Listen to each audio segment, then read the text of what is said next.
In this IGCSE business video, we're going to cover why reducing the size of the workers might be necessary. So we're going to cover the difference between dismissal and redundancy with examples, understand situations in which downsizing the workforce might be necessary, for example, automation or reduced demand for products, and recommend and justify which employees to make redundant in a given circumstance. So what is workforce planning? Workforce planning is establishing the workforce that is needed by the business for the foreseeable future in terms of the number and the skills of the employees that are required. And the number of employees required will depend on the firm's sales forecast, their future plans, and their objectives. So why might companies have to downsize their workforce? So a business has either maybe merged or they've been taken over by another business, and some jobs have become a surplus to requirements in the newly combined business. There is an introduction to automation.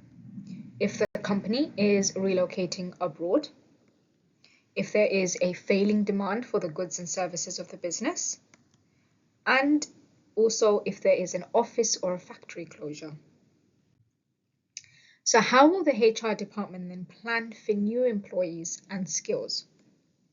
So they will find out what skills all the current employees have.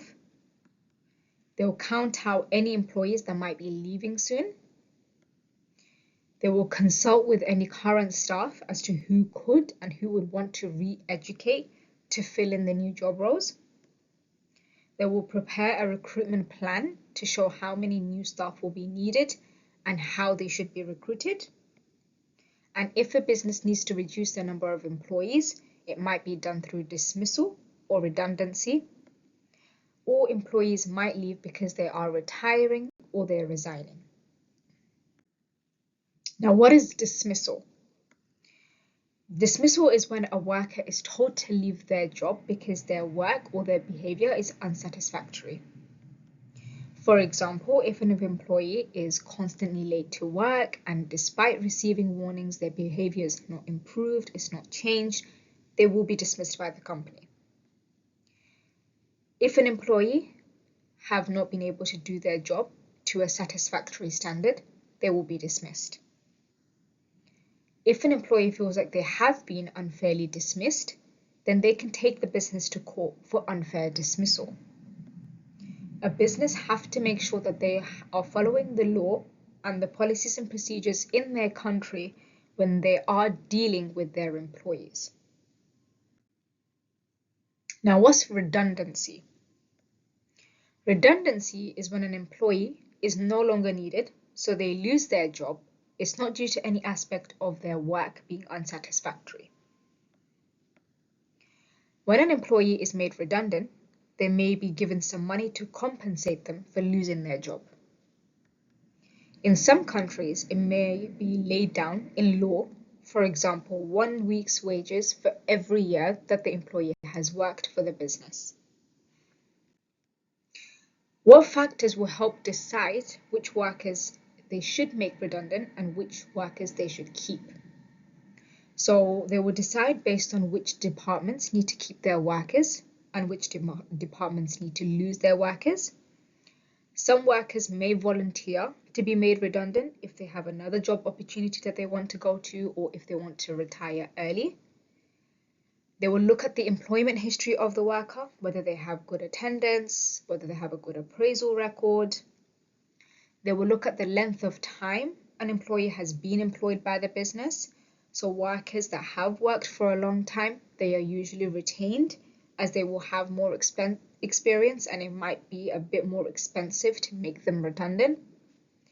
And they will look for workers that have the essential skills that is needed by the business and maybe whose skills can be transferable to other departments.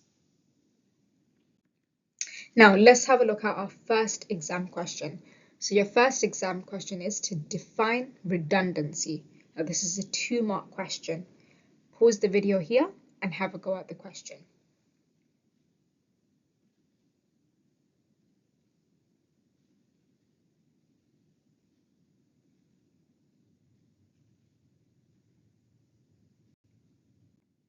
Okay, let's go through the exam question answer.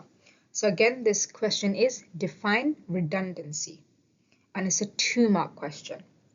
So remember, for this question, you're going to get 1 mark if you're going to give a partial definition, but you'll get 2 marks for a full definition. So a possible definition that you can give in this answer is job position is no longer needed. That's 1 mark only for a partial definition. But if you give a full definition and state that job position is no longer needed, which means that the worker will lose their job, that's your full 2 marks. So remember, to get the full 2 marks in this question, you need to give a full definition. If you do give a partial definition, you will only get 1 mark. Now let's go through our next exam question, but before that we need to look at the appendix that is related to the question. So this is the summary of 3 receptionists that are employed by DDC. So receptionist 1, their age is 50 and they've been employed by DDC for 10 years. They have the receptionist qualifications and the other interest that they have is charity work. Receptionist 2, they're 30, they've been employed by DDC for only a year. They have no qualification, but they have a lot of experience as a receptionist and for other dentists. And their interest is that they play football. And receptionist 3, they're age 25, they've been employed by DDC for 4 years. They have no qualifications and they only have experience as a receptionist for DDC. And their interest is that they repair computers at home. Now for this question, consider the information about each of the 3 receptionists that is outlined in Appendix 2. Recommend which receptionist should be made redundant and justify your answer. Now this is a 12-mark question. So pause this video now and have a go at the question.